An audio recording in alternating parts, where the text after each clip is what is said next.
Okay, let's look at the natural occurrence of carbon. In other words, let's discover the forms under which carbon exists in nature. Yeah, let's look at the natural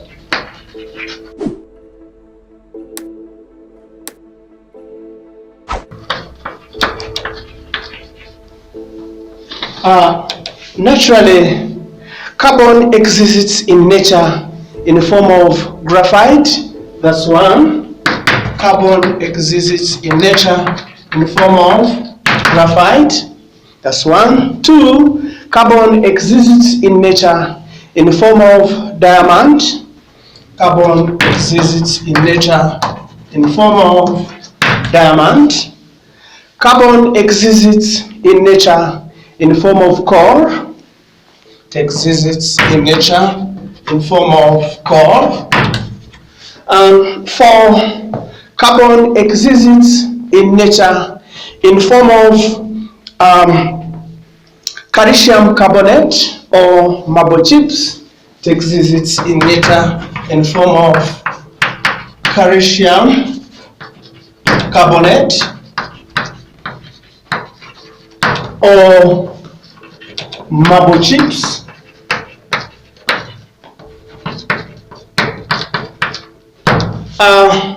Then lastly, carbon exists in nature in the form of organic compounds. Naturally, it exists in nature in form of organic compounds. It exists in nature in form of organic compounds. Yeah, these are the forms basically under which carbon exists in nature. Let's look at the term allotropy.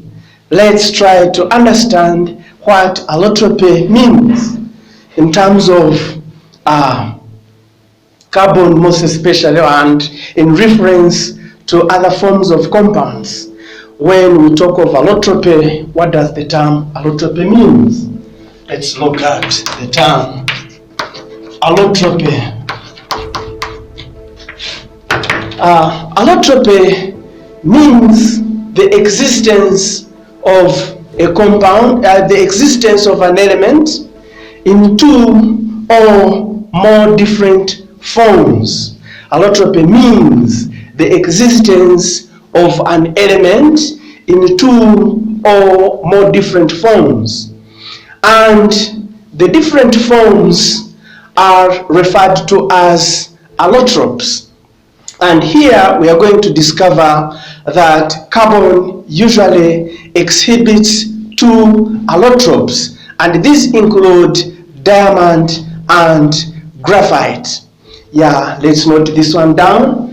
Allotropy, this is the existence. This is the existence of an element in two or more different forms. And the different forms are referred to as allotropes, and the different forms and the different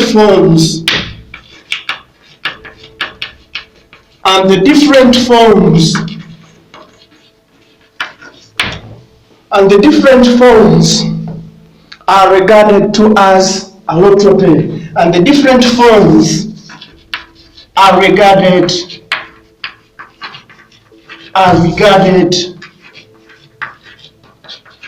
to as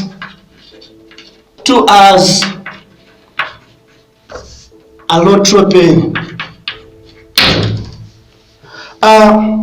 Carbon, as we are saying, as we are looking at it as our main center of discussion, we are saying carbon exhibits two major allotropes, and these include diamond and graphite. Yes, carbon exhibits two major allotropes, Carbon exhibits or we can say carbon, it exhibits two allotropes, and these include diamond and graphite. Carbon exhibits two allotropes, i.e. Graphite and diamond. Now let's look at graphite as an allotrope of carbon, and basically here let's begin by looking at the structure of graphite. What is the structure of graphite? Graphite is a solid layer structure composed of hexagonal rings of carbon atoms. Graphite is a solid layer structure composed of hexagonal rings of carbon atoms, as we are going to discover. Let's look at the structure of graphite briefly, and we see how the hexagonal rings of carbon atoms are arranged together. Yes, let's look at the structure of graphite. We are saying graphite, this is a solid structure consisting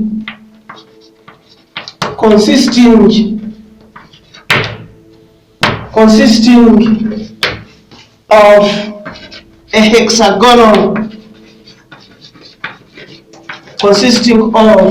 hexagonal network of carbon atoms.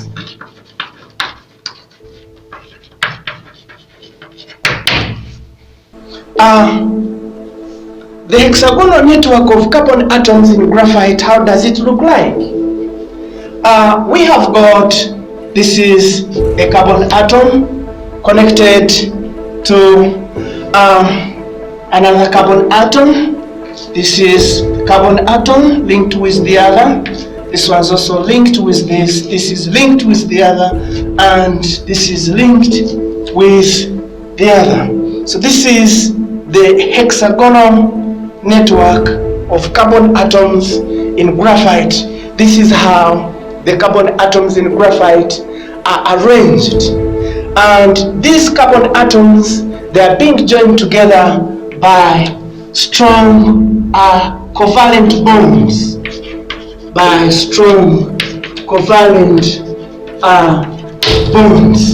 This is a covalent bond, this is a covalent bond, this is a covalent bond. In other words, the carbon atoms in graphite are joined together by covalent bonds.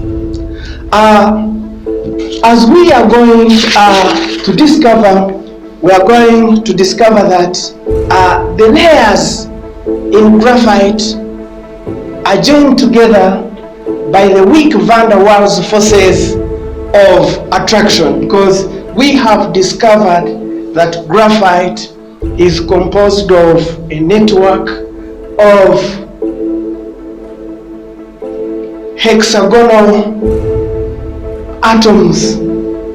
We have discovered that graphite consists of a hexagonal network of carbon atoms. So the layers composed in this arrangement, they are usually held together by weak. The layers in graphite, they are usually held together by weak van der Waals forces of attraction. the layers are being held together by the weak van der Waals forces of attraction. And let's look at how the layers in graphite are being held together by the weak van der Waals forces of attraction. Let's look at this arrangement. Here I have got the layers of graphite. Here I have got the layers of graphite. These layers,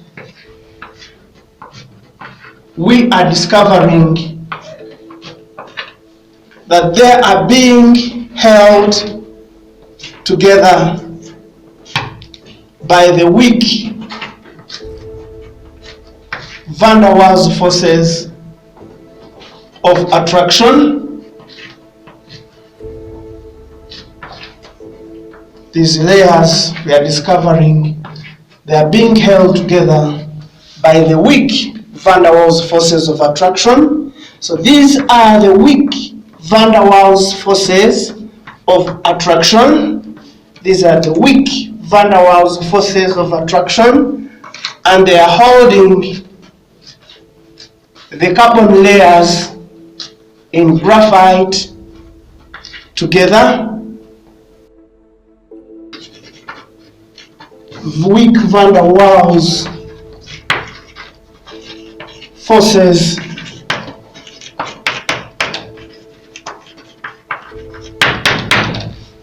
of attraction. So we are going to discover that because the layers in graphite are being held together by the weak van der Waals forces of attraction, for this reason, the layers slide over each other, and because the layers in graphite slide over each other, this brings us to a conclusion that graphite is slippery in nature.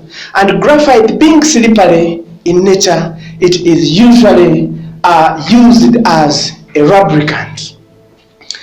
Something so important, within the layers of graphite, we have got mobile delocalized electrons, which are responsible for the conductance of electricity. So we would say then that graphite is a very good conductor of electricity because of the presence of delocalized mobile electrons within the layers of carbon. Let's try to note this one down. Let's try to note this one down. Within the layers of graphite,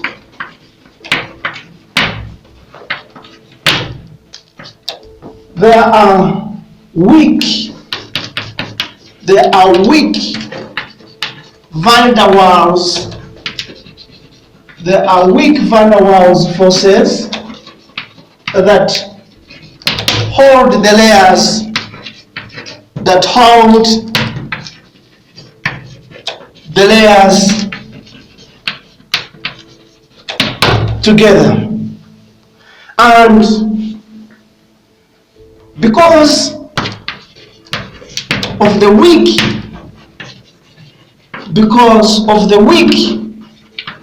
van der Waals forces, because of the weak van der Waals forces of attraction,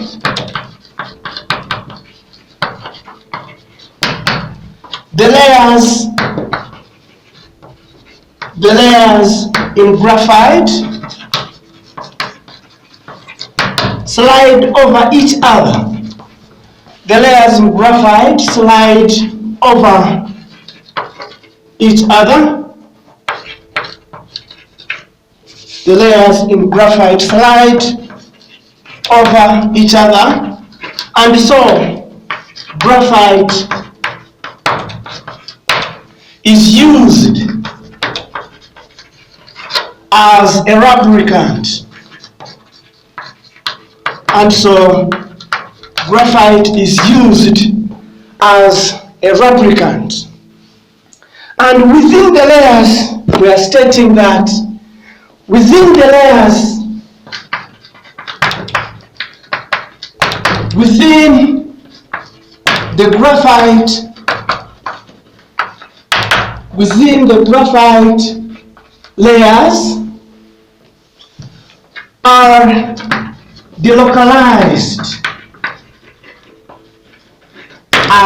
delocalized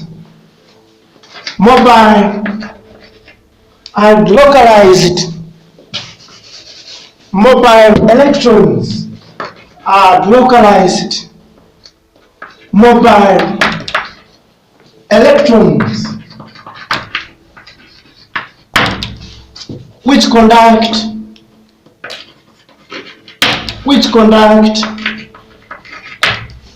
electric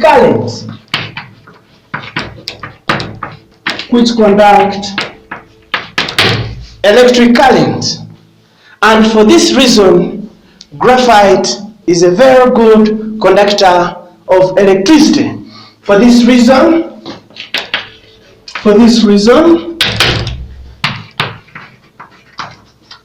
graphite is a very good conductor of